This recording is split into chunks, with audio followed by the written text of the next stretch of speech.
iPad 的触摸失灵到底能不能修复？可以修复了。今天收到一台2021款 iPad Pro 12.9寸了，那么这个呢就是典型出现触摸失灵了。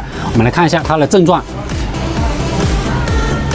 基本上是乱跳了哈，那么这种情况呢是显示各方面都是没问题了，我们这种情况就可以通过换触摸的方式来把这些解决掉了。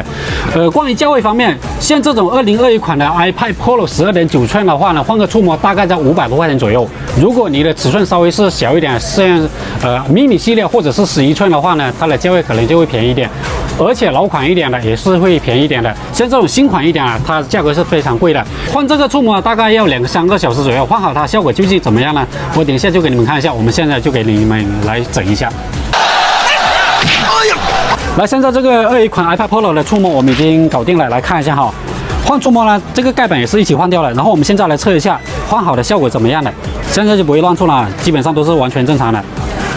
OK， 那么整个过程呢下来的话，大概花了2-3个小时就能搞定了。所以你们不管是手机还是 iPad 出现，如果屏幕出现触摸失灵了，显示各方面都是没问题的，那么这种问题呢都是可以通过换触摸的方式来把它解决掉 ，OK 吧？好了，然后你们手机有问题 ，iPad 有问题，随时找阿全。我们这期呢就到这里了。